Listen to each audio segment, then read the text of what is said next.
Hello traders. ഇന്ന് March 11 ബുധനാഴ്ചയായിരുന്നു. ഇന്നലത്തെ അനാലിസിസിൽ വളരെ ക്ലിയർ ആയിട്ട് പറഞ്ഞിരുന്നു. മാർക്കറ്റ് 24,187 എന്ന് പറയുന്ന ലെവൽ ബ്രേക്ക് ചെയ്ത് കഴിഞ്ഞാൽ താഴേക്ക് 24,58 എത്തുമെന്നും അതിനുശേഷം 23,915 എന്ന് പറയുന്ന ഒരു ലെവലിലേക്ക് മാർക്കറ്റ് എത്തുമെന്നും ഉള്ളത്.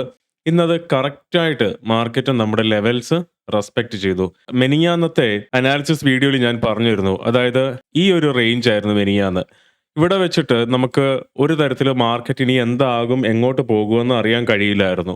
ഇന്നലെ 11:30ക്ക് ശേഷം മാർക്കറ്റിനെ പറ്റി ഒരു ഐഡിയ കിട്ടുമെന്ന് പറഞ്ഞിരുന്നു. പക്ഷേ ഇന്നലെയും മാർക്കറ്റ് ഒരു ഐഡിയ തന്നില്ല. ഇന്നലെ ക്ലോസിംഗ് റേഞ്ചിലാണ് മാർക്കറ്റ് ഒരു ഏകദേശം ഒരു ഐഡിയ തന്നത്. എന്നാലും മുകളിലോട്ടും താഴോട്ടും ഒരേപോലെ തന്നെ മാർക്കറ്റ് പോകാൻ സാധ്യതയുള്ള രീതിയിലായിരുന്നു ഇന്നലത്തെ ക്ലോസിംഗ്. പക്ഷേ നമ്മൾ അവിടെയും വ്യക്തമായിട്ട് തന്നെ ലെവൽസ് കണ്ടുപിടിക്കുകയും ആ ലെവൽസ് അനുസരിച്ച് ട്രേഡ് ചെയ്യാൻ സാധിക്കുകയും ചെയ്തു. ഇനി നാളത്തെ സിറ്റുവേഷൻ നോക്കിക്കഴിഞ്ഞാൽ നാളെ സെൻസെക്സിന്റെ എക്സ്പയറി കൂടിയാണ്.